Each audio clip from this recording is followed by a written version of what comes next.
Praise Lord. हम सब निकालेंगे यूहन्ना रचित सुसमाचार का 13वां अध्याय, उसका 1 से लेके 17 तक हम पढ़ेंगे। John chapter 13 verse 1 to 17। John chapter 13 verse 1 to 17।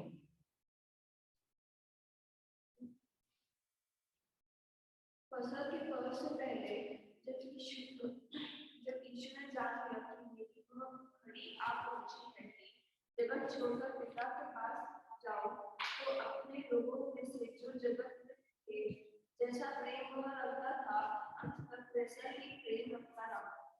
जब शैतान शामों से यहूदा इस्करियोती के मन में यह डाल चला था कि उसे पकड़वाए, तो भोजन के समय यीशु ने यह जानकर कि पिता ने सब कुछ मेरे हाथ में कर दिया है और मैं परमेश्वर के पास से आया हूँ और परमेश्वर के पास जाता हूँ, भोजन पर से उठकर अपने कपड़े उतार दिए और ऊंचा लेकर अपनी कमर बांधी।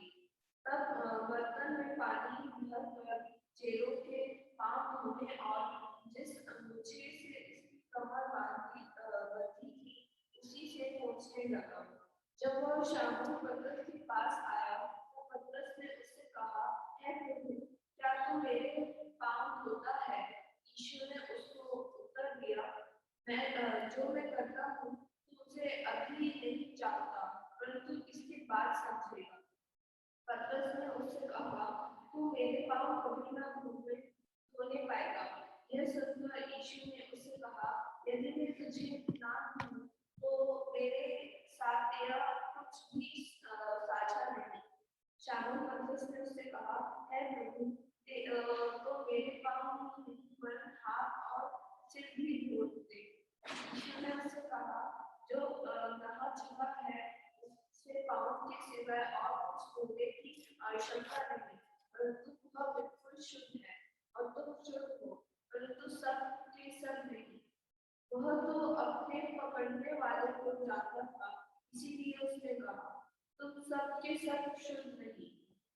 जब वह उनके पांव धो चुका और अपने कपड़े पहनकर फिर बैठ गया, तो उनसे कहने लगा, क्या तुम समझे कि मैंने तुम्हारे साथ क्या किया? तुम मुझे गुरु और प्रभु कहते हो और ठीक ही कहते हो, क्योंकि मैं वही हूँ। यदि मैंने प्रभु और गुरु होकर तुम्हारे पांव धोए, तो तुम्हें भी एक दूसरे के पांव धोना चाहिए, क्योंकि मैंने तुम्हें नमूना दिखा दिया है कि जैसा मैंने तुम्हारे साथ किया है, तुम भी वैसे ही किया करो। तो मैं तुमसे सच कहता हूँ, दास अपने स्वामी से बड़ा नहीं और ना भेजा हुआ अपने भेजने वाले से। तुम ये बातें जानते हो और यदि उन पर चलो तो जीते हो। आइए हम प्रार्थना करें। सर्वशक्तिमान दयालु पिता परमेश्वर, धन्यवाद देते हैं परमेश्वर, सुंदर समय तूने दिया पिता परमेश्वर।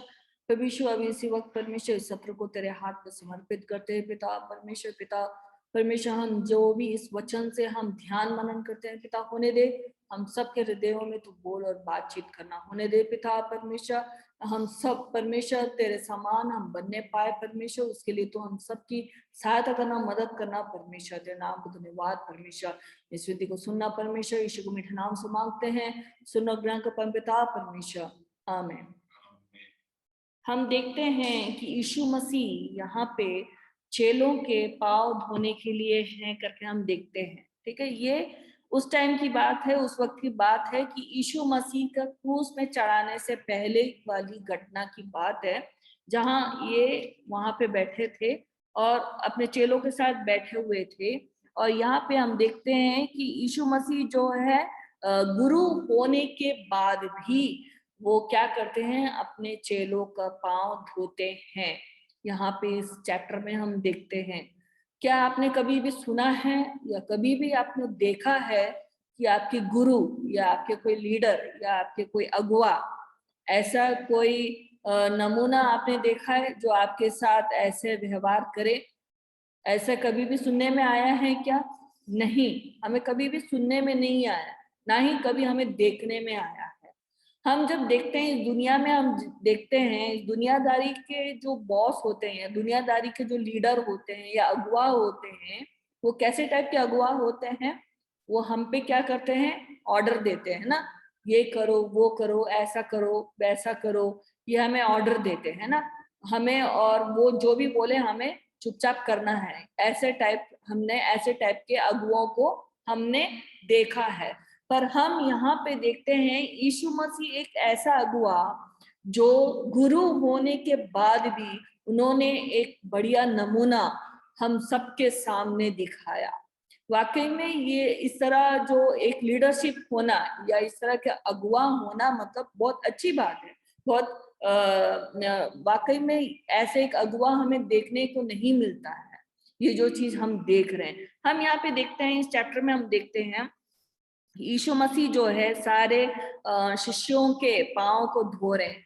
तो फिर हम इसमें यीशु मसीह जो है कहते हैं, यदि मैंने प्रभु और गुरु होकर तुम्हारे पाँव धोए तो तुम भी एक दूसरे के पाँव धोना चाहिए, क्योंकि मैंने तुम्हें नमूना दिखा दिया है, जैसा मैंने तुम्हारे साथ किया है वैसा ही तुम भी किया करो। इसमें हम देखते हैं कि यीशु मसीह जो है चेलों को बोलते हैं कि जैसा यीशु मसीह एक अगुवा बन के किया है वैसे ही चेलों को बताते हैं कि तुम भी वैसा ही करो। यीशु मसीह हमारे लिए एक बहुत बढ़िया एग्जाम्पल है, ऐसे लीडर, ऐसे गुरु होने के नाते बहुत ही अच्छा एग्जाम्पल है हम सबके सामने कि हम ऐसे एक अच्छे गुरु के जैसे हम बन सके। तो हम इसमें हम देखते हैं कि लीडरशिप क्या होता है, अगुवा क्या है, अगुवा कौन है। अगुवा वो होता है जो लोगों को लीड करता है ना। बाइबल के अनुसार अगुवा जो होता है चरवाहा है। चरवाहा कैसा रहता है? चरवाहा जो है कैसे लेके जाता है अपने भेड़ों को, कैसे लेके जाता है? वो गाइड करता है उनको, वो केयर करता है, उनको ध्यान देता है कि भेड़ कहीं भटक तो नहीं गए। भेड़ यहाँ वहां हो गए तो अपने लाठी से वो क्या करेंगे, हल्का रीति से वो सही दिशा में वो लेकर आएंगे ताकि भेड़ जो है भटक के ना जा। तो वो अगुवा करता है या वो ही चरवाहा वो काम करता है, ये हम देखते हैं, है ना। तो तो ये बाइबल में जो दिया हुआ है ये वाकई में बहुत बढ़िया एग्जाम्पल दिया हुआ है कि जो लीडर जो होते हैं वो चरवाहा होते हैं। अपने लोगों को सही मायने में गाइड करना, सही मायने में लेके जाना होता है अगुवा का जिम्मेदारी। तो अगुवा कैसा होना चाहिए? जो सही मायने में लेके जा सके, सही डायरेक्शन दे सके, है ना। अगर यहाँ वहाँ अगर बिलीवर या जो विश्वासी जो है भटक जाते हैं, आत्मिक रीति से भटक जाते हैं, तो अगुवा का जिम्मेदारी में आता है कि जो है विश्वासी को क्या है, सही दिशा में लेके आए। उन्हें आत्मिक रीति से अगर वो भटक गए हैं या आत्मिक रीति से वो पीछे हो गए हैं तो उन्हें आत्मिक रीति से बढ़ाए, ये एक अगुवा का जिम्मेदारी में आता है। ठीक है। तो अगुवा का वो होता है कि कुछ लोगों को या ग्रुप ऑफ लोगों को लीड करना, कुछ लोगों को क्या है, उन्हें दिशा देना। तो ये है एक अगुवा का काम।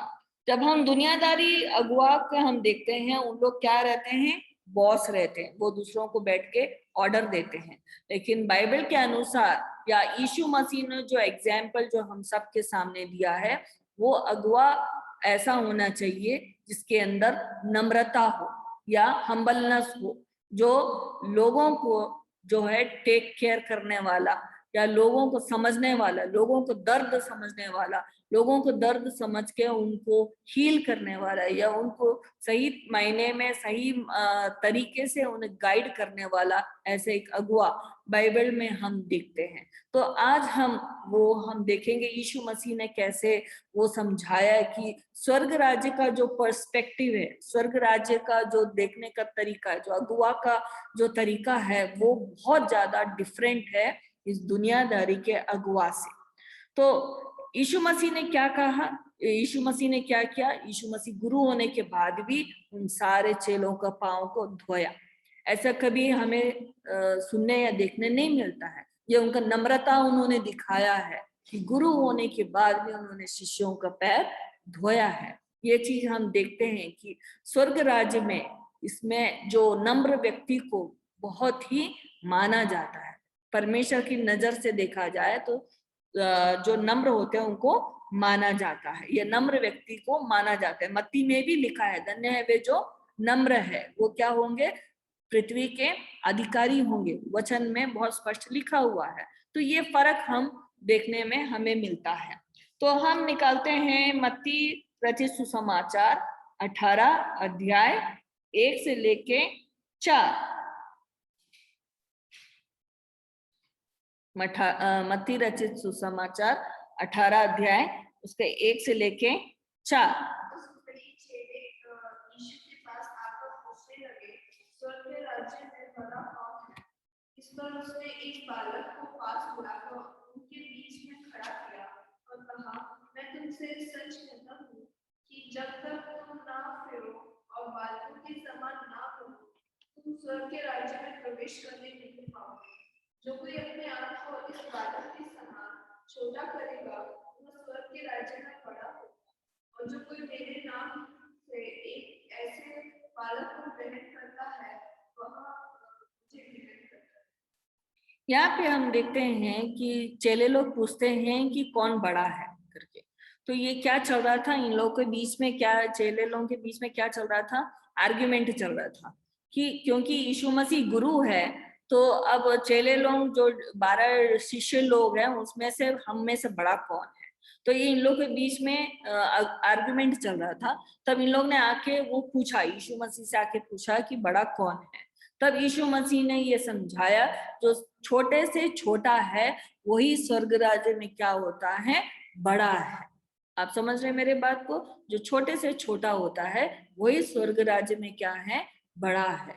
तो यहाँ पे हम देखते हैं चेले लोग जो है आर्ग्यूमेंट कर रहे थे। क्यों वो आर्ग्यूमेंट कर रहे थे, क्योंकि चेले लोग के अंदर था, क्योंकि यीशु मसीह अगुवा है, यीशु मसीह उन लोग का गुरु है और यीशु मसीह वहां पे प्रचार कर रहे थे, यीशु मसीह वहां चंगाई कर रहे थे, दुष्ट आत्माओं को निकाल रहे थे, ऐसे बहुत आश्चर्य काम कर रहे थे।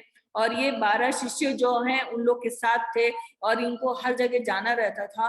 तो ऐसा हो गया था कि इन शिष्यों को लगने लग गया था, अंदर ही अंदर लगने लग गया था कि यीशु मसीह क्या करने वाला है, यीशु मसीह कुछ सालों में क्या होने वाला है, इजराइल का राजा बन जाएगा।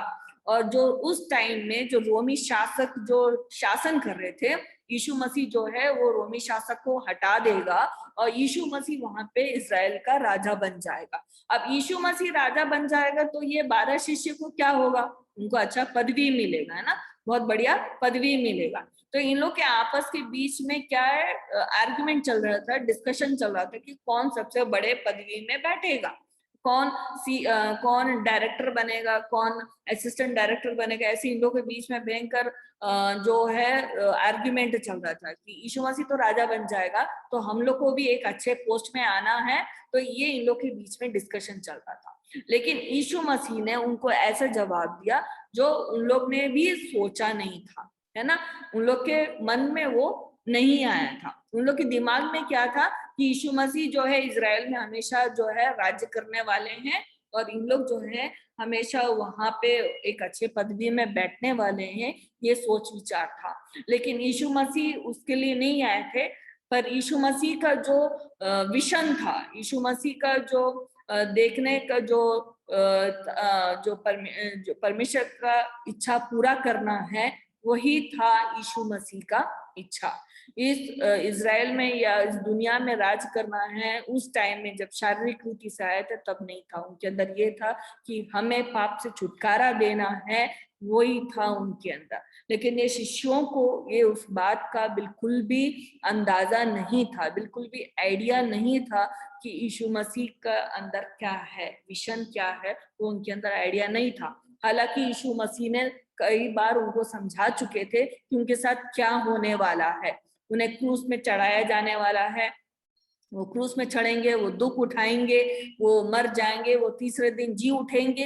ये कई बार शिष्यों को समझाया, लेकिन शिष्यों के मन में वो चीज नहीं आया था। शिष्य ये सोच रहे थे कि उन लोग यहाँ पे राज करने वाले हैं, तो ये था उनके अंदर। लेकिन यीशु मसीह उन्हें समझाता है कि जो छोटे से छोटा होता है वही स्वर्ग राज्य में जो है वो बड़ा होता है। तो हम एक एग्जाम्पल हम देखते हैं, जो कई लोग जो होते हैं, जो बहुत ही कई लीडर्स लोगों को हमने देखा है ना, कई अगुओं को देखा है जो बहुत ही फेमस होते हैं, है ना। उनका अपन उनको देख के क्या हो जाते हैं, इम्प्रेस हो जाते हैं। उनको देख के हम खुश, अरे वाह क्या लीडर है, क्या बढ़िया चलाता है, क्या बढ़िया अगुवा करना जानता है। हम कई लीडर्स लोगों को देख के हम इम्प्रेस्ड हो जाते हैं। लेकिन कई बार ऐसा होता है, ऐसे लीडर्स लोगों का जो व्यक्तिगत जो जीवन जो होता है, पाप से भरा हुआ जीवन होता है। तो हमें ये जानना है कि ये जो लीडरशिप जो है किस प्रकार का है, अगुवा जो है किस प्रकार का अगुवा है। क्या वो बरगद के पेड़ के समान है या बैम्बू के ट्री के समान है, ये हमें समझना जरूरी है। जो बरगद पेड़ का होता है, हम सब ने बरगद पेड़ देखा है ना। बरगद पेड़ कैसा होता है, वो बहुत फैलता है ना, वो बहुत ज्यादा फैलता है। और वो क्या है, वो इतना फैलता है, वो दूसरों जो पेड़ जो उसके आसपास जो है उसको बढ़ने नहीं देता है, वो उनका बढ़ना वहीं रुक जाता है। और क्या होता है, ये बरगद पेड़ इतना फैल जाता है, अगर उसको काट दो या मीन्स अगर वो नहीं रहा बरगद पेड़, तो इसका जो क्या कहना चाहिए, ये बरगद पेड़ इतना ज्यादा फैलता है, वो दूसरे पेड़ों को बढ़ने नहीं देता है। तो कुछ लीडर्स ऐसे ही होते हैं, कुछ अगुवा जो हैं ऐसे ही होते हैं, बरगद के पेड़ के समान होते हैं। वो इतना फेमस रहते हैं, कुछ लोग वो इतने हाई पावर में रहते हैं, उनका पावर का वो मिसयूज करते हैं, उनके जो जो पावर मिला होता है उसको गलत तरीके से वो यूज करते हैं। वो जो दूसरे छोटे छोटे जो लीडर्स होते हैं उनको बढ़ने का मौका नहीं देते। वो उन लोग को क्या करते हैं, डिस्करेज करते हैं, या उन्हें नीचा दिखाने में मजा आता है, या उन्हें छोटा करने में मजा आता है, उन्हें दूसरों के सामने बेइज्जती करने में बड़ा मजा आता है, उनका आनंद आता है। वो उन्हें अप्रिशिएट नहीं करते, उनका तारीफ नहीं करते, उनको वैल्यू वो समझते नहीं है। ये ऐसे टाइप के अगुवे होते हैं। और ये क्या है, इनके साथ प्रॉब्लम ये होता है, अगर ये मर गए तो इनका स्थान लेने वाला कोई नहीं रह पाता है, क्योंकि ये किसी को मौका नहीं देते। ये ऐसे टाइप के लीडर्स होते हैं। दूसरे टाइप के जो लीडर होते हैं, दूसरे टाइप का जो अगुवा होता है, वो बैम्बू के समान होता है। बैम्बू को आपने देखा, बांस, बांस को आपने देखा होगा। बांस कैसे होते हैं, वो एक साथ सब बढ़ते हैं, है ना। और सबको धूप मिलता है, सबको पानी मिलता है, सब एक जैसे क्या होते हैं, बढ़ते हैं, सबका बहुत बढ़िया होता है। तो कुछ लीडर्स जो होते हैं, कुछ अगुवा होते हैं, बांस के समान या बैम्बू के समान होते हैं। वो क्या करते हैं, वो ऐसे टाइप के अगुवा होते हैं, वो अपने पावर का मिसयूज नहीं करते हैं। वो क्या करते हैं, दूसरों को प्रोत्साहन देते हैं, दूसरों को आगे बढ़ाते हैं, क्योंकि उनको लगता है कि लोग ज्यादा इम्पोर्टेंट है, लोग ज्यादा मायने रखता है। वो उनके अंदर ऐसा टाइप का सोच विचार होता है। अगर एक टीम में वो वर्क कर रहे हैं, अगर वो एक ऑर्गेनाइजेशन में या कहीं वो काम कर रहे हैं, तो उनको लगता है कि लोग ज्यादा इम्पोर्टेंट है, और उनको क्या ज्यादा तवज्जो दिया जाता है। उनके जो भी वो डिसीजन लेते हैं, जो भी वो निर्णय लेते हैं, वो सुनते हैं, ध्यान से सुनते हैं, और वो उस निर्णय को वो मानते हैं। अगर वो निर्णय उनको सही लगा, वो निर्णय को जरूर वो मानते हैं। तो यहाँ पे वो क्या है, वो फ्रीडम देते हैं, वो वैसे टाइप के लीडर। और जब वो फ्रीडम देते हैं तो क्या होता है, बाकी लोग जो है अपने आप क्या होते हैं, बढ़ना शुरू हो जाता है। जब वो अपने आप बढ़ने शुरू हो जाते हैं तो क्या होता है, पूरा टीम जो है सफलता के रूप में आता है, पूरा टीम को सफलता में लेकर आता है। एक अच्छा अगुवा वो होता है जो अपने टीम को वैल्यू देता है, जो दूसरों को बढ़ाता है, दूसरों को प्रोत्साहन देता है। उसके अंदर रहता है कि अगर मैं मर जाऊं तो मेरा बदले कोई दूसरा लीडर आना जरूरी है, जो इन्हें सही मायने में चला सके, जो इन्हें सही तरीके से गाइड कर सके। वो एक अच्छा अगुआ के अंदर ऐसा टाइप का सोच विचार होता है। यही एक मेन कारण होता है, वो दूसरों को प्रोत्साहन देता है।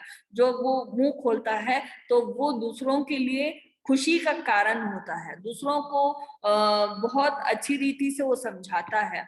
वो ऐसे टाइप का एक अगुआ होता है। तो एक अच्छा अगुआ और एक जो बरगद के पेड़ के समान जो अगुआ, ये दोनों में बहुत ज्यादा फर्क होता है। बरगद के पेड़ के समान जो अगुआ होता है दूसरों को नीचा दिखाता है और वो अपने आप को दिखाता है कि मैं कुछ हूँ। उनके अंदर बहुत ज्यादा घमंड रहता है, वो बहुत ज्यादा अहंकारी होते हैं। वो अपना गलती को एक्सेप्ट करना पसंद नहीं करते। अगर कोई उनके सामने आ गए और बोले कि आपसे ऐसे ऐसे मिस्टेक हुआ है, आपसे ऐसा ऐसा गलती हुआ है, तो इन लोग मानने के लिए तैयार नहीं होते। इनको पसंद नहीं है, उनका गलती को वो मानना उनको बिल्कुल पसंद नहीं है। वो सोचते हैं कि हम क्यों माने, ये हम तो लीडर हैं, हम क्यों माने। तो ये उनके अंदर वो रहता है। वो क्या करता है, अपने गलती उनके अंदर अंदर मालूम रहता है कि उन्होंने गलती किया, वो मानने के लिए तैयार नहीं है। वो क्या करते हैं, दूसरों पर थोप देते हैं, इसने ऐसा किया, इसने ऐसा किया, इसलिए ऐसा हुआ। तो वो उनके अंदर वो जो ईगो जो वर्क करता है, उस ईगो के कारण क्या है, वो जो है अपना गलती को मानने के लिए बिल्कुल तैयार नहीं होते। वो होते हैं बरगद के पेड़ के समान जो लीडर्स होते हैं, जो दूसरों को तुच्छ तरीके से देखते हैं। जो ऐसे टाइप के अगुआ के साथ प्रॉब्लम ये होता है, वो उनके अंदर विश्वास योग्यता बिल्कुल भी नहीं रहता है। इंटेग्रिटी, विश्वास योग्यता वो बिल्कुल भी नहीं रहता है। भले कोई भी मामले में खराई नहीं रहता इनके अंदर, भले वो कोई भी मामले में हो। तो ऐसे माहौल में जो लोग जो है सुरक्षित नहीं रहते हैं, या वो माहौल जो है सुरक्षित वाला माहौल नहीं रहता है। वहां पे ऐसा माहौल रहता है कि लोग जो हैं बढ़ नहीं पाएंगे। उन लोग क्या हो जाएंगे, आत्मिक रीति से वो पीछे की तरफ वो चले जाएंगे, वो भटक जाएंगे, परमेश्वर के रास्ते से वो भटक जाएंगे। वो ऐसे टाइप के माहौल में रहते हैं दूसरे लोग, क्योंकि इन लीडर्स के अंदर खराई नहीं होता है, ना ही इनके अंदर परमेश्वर का भय होता है। तो इनको लगता है ये जो चाहे वो कुछ भी कर सकते हैं, कोई उनका अकाउंटेबिलिटी कोई नहीं लेने वाला, पूछताछ करने वाला, जवाब देने की जरूरत नहीं है। क्योंकि वो अपने पावर का मिसयूज करते हैं, तो उनको अंदर रहता हम क्यों किसी को जवाब दे, हमको किसी को जवाब देने की जरूरत नहीं है। वो अकाउंटेबिलिटी का या जवाबदेही का इम्पोर्टेंस या उसका महत्व को वो बिल्कुल नहीं समझते हैं। इस बात को वो उनकी ही मनमानी में लगे रहते हैं, भले कोई भी फील्ड में क्यों ना हो, भले वो कोई भी एरिया में क्यों ना हो, भले वो पैसे के मामले में हो, भले कोई भी मामले में हो। ये इन लोग के अंदर रहता है कि मैं लीडर हूं, मैं कुछ भी कर सकता हूँ। ऐसा एक सोच विचार इनके अंदर आ जाता है, ऐसा एक घमंड उनके अंदर आ जाता है। तो इस घमंड के कारण वो उनको लगता है उनको किसी के सामने जवाब देने की जरूरत नहीं, या अकाउंटेबिलिटी देने की कोई जरूरत बिल्कुल भी नहीं है। ये ऐसे टाइप के लीडर्स होते हैं। तो हम कुछ चैप्टर्स को हम पढ़ेंगे। मरकुस 9 उसका 33 to 37 पढ़ेंगे। मरकुस 9 उसका 33 to 37। मरकुस 9 उसका 33 से 37। मरकुस 9 उसका 33 से लेके 37 तक पढ़ेंगे। फिर वे कफरनहूम में आए और घर में आकर उसने उनसे पूछा, रास्ते में तुम किस बात पर विवाद कर रहे थे? वे चुप रहे, क्योंकि मार्ग में उन्होंने आपस में यह विवाद किया था कि हम में से बड़ा कौन है। तब उसने बैठकर बालों बुलाया और उससे कहा, यदि कोई बड़ा होना चाहे तो सबसे छोटा और सबका सेवक बने। और उसने एक बालक को लेकर उनके बीच में खड़ा किया और उसे गोद में लेकर उससे कहा, जो कोई मेरे नाम से ऐसे बालकों में से किसी एक को भी ग्रहण करता है, तो मुझे ग्रहण करता है, और और जो कोई मुझे ग्रहण करता वह मुझे नहीं वरन मेरे भेजने वाले को ग्रहण करता है। अब हम निकालेंगे लूका 9, Luke chapter 9 verse 46 to 48। Luke chapter 9 verse 46 to 48। फिर उनमें यह विवाद होने लगा कि हम में से बड़ा कौन है।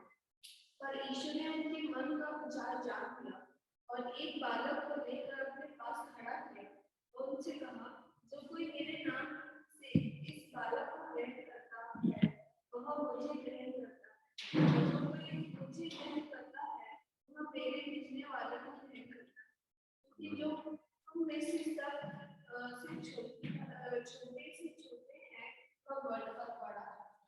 तो इसमें यीशु मसीह का जो अभिप्राय है या बोलने का जो तरीका है बहुत ज्यादा अलग है। जो लीडर बनना चाहता है वो क्या करना चाहिए, वो सेवक होना जरूरी है। जो सेवक है वो ही लीडर बन सकता है ना। तो स्वर्ग राज्य का या परमेश्वर का सोचने का तरीका या परमेश्वर का देखने का नजरिया जो है बहुत ज्यादा अलग है, हम इसमें हम देखते हैं। तो एक मुझे एक छोटा सा कहानी याद आया। एक बार ऐसा होता है कि एक चर्च में जो है एक जो फादर, जो चर्च फादर होता है, वो अच्छा प्रचार करने वाला एक फादर होता है। तो उनका प्रीचिंग सुनने के लिए, उनका प्रचार सुनने के लिए जो है वो कलीसिया में कई लोग आते थे वहां पे। तो ऐसा उनका प्रचार सुनने के लिए, क्योंकि वो बहुत अच्छा प्रचार करते थे। तो ऐसा हुआ कि एक जो है लड़का 18-19 साल का जो एक लड़का जो है वहां पे आया, काम के लिए आया, क्योंकि उसको काम चाहिए था। तो वो आता है, चर्च फादर के पास आता है और बोलता है कि फादर मुझे यहाँ कुछ काम चाहिए करके बोलता है। तो फादर सोचता है कि मैं इसको क्या काम दूं। तो सोचता है, बोलता है ठीक है, एक काम करो, जो चर्च हॉल जो है सैटरडे को या शनिवार के दिन जो है तुम पूरा ये चर्च हॉल जो है साफ करना है। पूरा झाड़ू पोंछा जो भी साफ सफाई करना है पूरा साफ सफाई करना है, और चेयर जहाँ रखना है अच्छे से रखना है, पूरा तैयारी करके रखना है। और दूसरा ये है कि जो लोग जो आते हैं वहां पे, उन लोग का जो जूता है जो वो सब साफ करना है। जब संडे को जो लोग आते हैं उन लोग का जूता जो है वहां पे साफ करके वो शेल्फ में, वहां पे जो शू शेल्फ है वहां पे रखना है। तो लड़का सोचा ठीक है, और फादर ने बोला कि ठीक है, तुमको ये सब काम का तुमको पैसा दिया जाएगा। तो लड़का तैयार हो गया और लड़का वही करता था। ऐसे कई साल हुआ कि लड़का ये वहां पे छोटा मोटा काम करता था। चर्च फादर जो भी बोलते थे वो सब वो काम करता था। बर्तन साफ करना है वो बर्तन साफ करके देता था। जो भी फादर बोलते थे उसको करने के लिए वो सब वो काम करता था। ये अलग बात था कि उसको सैलरी मिलता था, लेकिन वो पूरा वो काम करता था। पर उस जो छोटा जो जवान जो बालक है उसका एक ये स्पेशलिटी ये था कि जब भी उसको वो मौका मिलता था, समय मिलता था, वो बाइबल बैठ के वो पढ़ता रहता था। बाइबल का वो ध्यान मनन करता था। और जब वो बाइबल का वो ध्यान मनन करता था तो ऐसा हुआ कि परमेश्वर उससे बात करता था। और वो क्या क्या एक डायरी लेके उसमें वो लिखना शुरू कर दिया। जो भी परमेश्वर, जो भी पवित्र आत्मा उससे बोलता था वो उस डायरी में वो लिखना शुरू कर दिया। और वो ऐसा करके कई प्रचार उसने तैयार कर दिए वो डायरी में। तो ऐसा होता है कि वो जो मेन जो चर्च फादर होते हैं वो बीमार पड़ जाते हैं और बहुत ज्यादा बीमारी में आ जाते हैं, बहुत ज्यादा तकलीफ में आ जाते हैं। तो ये सोचते हैं कि कोई ना कोई प्रचारक लोगों को बुलाना पड़ेगा, न तो फिर संडे में कौन प्रचार करेगा। तो वो कई लोगों को फोन बुला के देखते हैं कि क्या आप संडे में आके प्रचार कर सकते हैं क्या। तो सब लोग मना कर देते हैं। तो ये चर्च फादर जो है बहुत ज्यादा हताश हो जाता है। वो सोचते हैं कि मैं बीमार हो गया, अब मैं कैसे इस संडे को चर्च का कैसे प्रचार करूंगा करके ऐसे बड़ा हताश हो जाते हैं। और वो प्रार्थना करते हैं, दुख से निराशा में वो प्रार्थना करते हैं, परमेश्वर मैं क्या करूं, सब लोग ने मना कर दिया है, अब कौन प्रचार करेगा करके, तब परमेश्वर बोलता है जो तुम्हारे चर्च में जो वो लड़का है जो कई साल से तुम्हारे कलीसिया में जो है जो झाड़ू पोंछा काम कर रहा है, जो जूता साफ कर रहा है, जो तुम बोलते हो वो सब वो करके दे रहा है, उसको बोलो प्रचार करने के लिए। तो ये चर्च फादर हैरान हो गया, बोला परमेश्वर ये तो कोई, इसको कोई ऊंचा पदवी तो है नहीं, ये तो यहाँ पे नौकर के जैसे काम कर रहा था, सेवक के जैसे काम कर रहा था, तो एक सेवक को कैसे मैं बुला के प्रचार करने के लिए बुलाऊं? ये तो बदनामी वाली बात हो जाएगी, ये शर्म वाली बात हो जाएगी। तो परमेश्वर ने बोला कि तुम्हारे लिए वो शर्म की बात है, तुम्हारे लिए वो सेवक है, पर मैंने देखा है उसको एक फ्यूचर प्रचारक के रूप में, मैंने उस लड़के को देखा है, मैंने ही उस लड़के को तुम्हारे पास भेजा है, क्योंकि मुझे मालूम है कि आने वाले समय में ये एक बहुत बड़ा प्रचारक बनने वाला है। तो और ये प्रचार जरूर करेगा, मैं इसके साथ हूँ, इस लड़के के साथ हूँ। तो चर्च फादर जो होता है उस लड़के को बुलाता है और लड़के को बुला के बोलता है कि इस संडे से तुम प्रचार करना।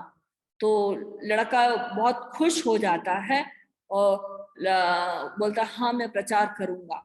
फिर उसके बाद वो थोड़ा सा घबराने लगता है, क्योंकि वो कभी भी स्टेज में कभी भी खड़ा नहीं हुआ, कभी भी इसने प्रचार कभी भी नहीं किया। तो ये घबराने लगता है, थोड़ा डरने लगता है, वो सोचता है कि मैं कैसे प्रचार करूंगा, मेरे को तो प्रचार करना मालूम भी नहीं है, मैं तो लोगों के सामने मेरे को तो बोलना भी नहीं आता है, मैं कैसे प्रचार करूंगा। जो भी हो वो लड़का जो है प्रार्थना करता है परमेश्वर के सामने और अपनी कमजोरी, अपनी कमी घटी जो है परमेश्वर के सामने बोलता है और बोलता है परमेश्वर तू मेरी सहायता कर, मुझे नहीं मालूम, मैंने कभी प्रचार किया नहीं है, इतने बड़े बड़े लोग आएंगे इस कलीसिया में और सब लोग कार से आने वाले लोग, सभी लोग बड़े बड़े पदवी में बैठने वाले लोग हैं और मैं एक छोटा सा हूँ, मैं एक सेवक हूँ, मैं यहाँ काम करने वाले एक नौकर हूँ और आप मेरा इस्तेमाल करो, मैं तो केवल शून्य हूँ, मैं तो कुछ भी नहीं हूँ, आप मेरा इस्तेमाल करो। और बेचारा घबराया रहता है और प्रार्थना करता है। जब वो प्रार्थना करता है तो उसको मन में उसको शांति मिलता है, उसको लगता है कि उसको अंदर ही अंदर उसको शांति महसूस होता है, उसको लगता है कि कोई बहुत बड़ा बोझ जो है किसी ने हटा दिया है। और वो जाता है संडे के दिन, वो जो है प्रचार करने के लिए खड़ा होता है। जब वो स्टेज में खड़ा होता है, जब लोगों को देखता है, उतने बड़े बड़े पदवी में बैठने वाले लोगों को देखता है, तो थोड़ा सा वो घबराता है, लेकिन मन में वो प्रार्थना करता है परमेश्वर तू मेरा साथ दे, मेरे जबान के साथ रहना, मुझे नहीं मालूम मैं क्या बोलने वाला हूँ, लेकिन आप मेरी सहायता करना, मदद करना। वो मन में प्रार्थना करता है और एकदम से उसको महसूस होता है कि उसके अंदर पवित्र आत्मा का अभिषेक से वो भर गया है करके उसको महसूस होता है। और जब वो स्टार्टिंग में जब वो बोलना, पहले तो वो थोड़ा हिचकिचा के बोलता है, फिर स्लोली धीरे धीरे वो अच्छे से बोलना शुरू कर देता है। और ऐसा होता है जब वो प्रचार करना जब आरंभ करता है, परमेश्वर का पवित्र आत्मा का अभिषेक इतना भरता है उसके ऊपर, और वो जो एक एक वाक्य बोलता है लोगों के हृदयों में जाके वो जाके परमेश्वर जो लोगों के मन में जाके बातचीत करता है। और लोगों का मन में, जो लोग पाप में थे उन लोग के मन में रिपेंटेंस आता है, उनके मन परिवर्तन होता है। जो लोग हताश थे उनको प्रोत्साहन मिलता है। तो लोगों को लगने लगता है कि आज परमेश्वर उन लोग से बातचीत कर रहा है, आज परमेश्वर के हृदयों में बात कर रहा है। तो ये जब प्रचार खत्म हो जाता है और ये जाता है वापस अपने जगह में जाने के लिए जाता है, तो लोग आके उसको शेकेंड करते हैं, लोग उसके गले लगते हैं, लोग बोलते हैं भाई आज आपने प्रचार किया, आज मुझे लगा परमेश्वर ने मुझसे बात किया, धन्यवाद, अब से आप ही इस कलीसिया में प्रचार करना शुरू करो। ऐसे लोग आके उसको बोलते हैं। और ये जो मेन चर्च फादर है उनको भी सुनने में आता है, तो चर्च फादर को समझ में आ जाता है कि परमेश्वर की इच्छा के अनुसार ही था कि ये जवान लड़का जो है यहाँ पे इस कलीसिया में आया, और परमेश्वर की इच्छा के अनुसार ही ये सब कुछ हुआ करके चर्च फादर को समझ में आता है। और कुछ दिनों के बाद चर्च फादर बहुत बीमार हो जाते हैं, वो मर जाते हैं। और उसके बाद ऐसा होता है कि ये जो जवान लड़का है वो प्रचारक बन जाता है।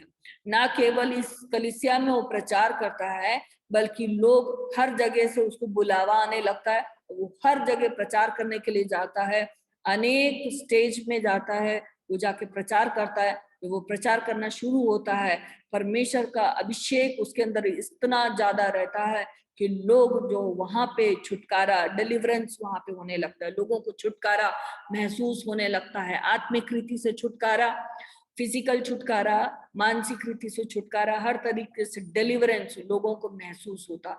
एक बहुत बड़ा बेदारी उस जगह में होना शुरू होता है।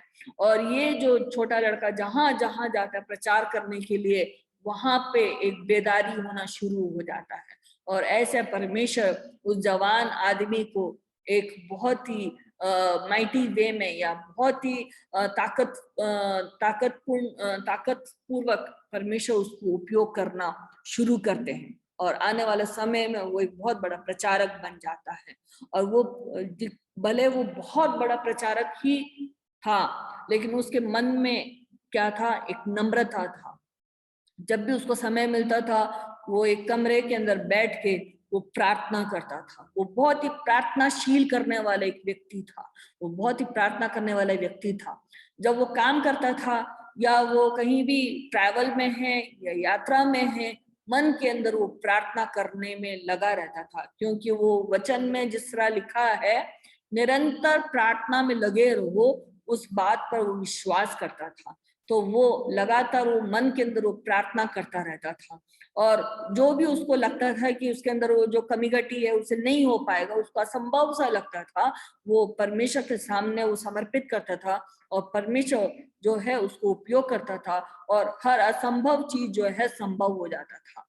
ऐसा परमेश्वर ने उस प्रचारक को उपयोग किया। वो प्रचारक जो है अनेक लोगों के लिए आशीष का कारण बना और वो एक बहुत बड़ा अगुआ भी बन गया कुछ समय में। लेकिन भले वो बहुत बड़ा अगुआ जरूर बना था, लेकिन उसके मन में नम्रता जरूर था। उसके मन में नम्रता होने के कारण परमेश्वर ने अंतिम श्वास तक उसको उपयोग करता रहा। तो इस कहानी से आपको क्या हमें सीख मिलता है कि परमेश्वर जब हमें एक बहुत ही ऊंचे पदवी में जब हमें लेके जाता है, बहुत ही ऊंचे ओहदे में जब परमेश्वर हमें बिठाता है, तो क्या होता है, हमारे हृदय को परमेश्वर जांचता है। परमेश्वर हमारे हृदय को जांचता है कि हम कैसे हैं परमेश्वर के सामने। हम लोगों को हम लोगों के साथ हम गेम खेल सकते हैं, लेकिन परमेश्वर के सामने हम गेम नहीं खेल सकते, क्योंकि परमेश्वर जानता है, हमारे हृदयों को जानता है। हम चाहे कितने बड़े ओहदे में क्यों ना हो, लेकिन अगर हमारे अंदर नम्रता है, परमेश्वर जरूर हमें उपयोग करेगा। हमारे अंतिम श्वास तक परमेश्वर हमें जरूर उपयोग करेगा। लेकिन हमारे अंदर घमंड है तो परमेश्वर हमें उपयोग नहीं कर पाएगा। ये है हम परमेश्वर अहंकारियों को यूज नहीं कर सकता है, परमेश्वर केवल नम्र लोगों को ही यूज कर सकता है। तो आज के परमेश्वर इस चैप्टर में प्रभु यीशु ने एक गुरु होने के बाद भी उन्होंने शिष्यों को ये समझाया कि क्या होना चाहिए, कि एक जो गुरु कैसा होना चाहिए, मन से क्या होना चाहिए, नम्र होना चाहिए, प्रार्थनाशील होना चाहिए। प्रभु यीशु कैसा था, वो प्रार्थनाशील परमेश्वर था। जब जब उनको समय मिलता, आपने बाइबल में पढ़ा होगा, जब जब उनको मौका मिलता वो प्रार्थना करते थे, वो लगातार वो प्रार्थना करने वाले थे। तो हमें भी हमारे गुरु, जो हमारा गुरु कौन है, प्रभु यीशु मसीह है। हम प्रभु यीशु मसीह ने जैसे इस दुनिया में जिया, हमें भी वैसे ही उस प्रकार हमें बनना है जिस तरह हमारा गुरु था। वो लीडर होने के बाद भी उनके अंदर नम्रता था, वो लीडर होने के बाद भी वो प्रार्थनाशील थे। वो चाहे तो बोल सकते थे वो परमेश्वर के पुत्र हैं करके बोल सकते थे, वो घमंड दिखा सकते थे, लेकिन उन्होंने कोई घमंड नहीं दिखाया, उन्होंने वो नम्रता दिखाया। तो इस चैप्टर से या इस अध्याय से हमें ये समझ में आता है, गुरु होने के बाद भी हमारे अंदर नम्रता होना बहुत ज्यादा जरूरी है। तभी परमेश्वर हमें आशीषों से भरेगा, तभी हम दूसरों के लिए आशीष का कारण बन सकते हैं। आने वाले वेडनेसडे को मैं इसका आगे और भी आप लोगों को समझाऊंगी। परमेश्वर आप सबको आशीषों से भरे।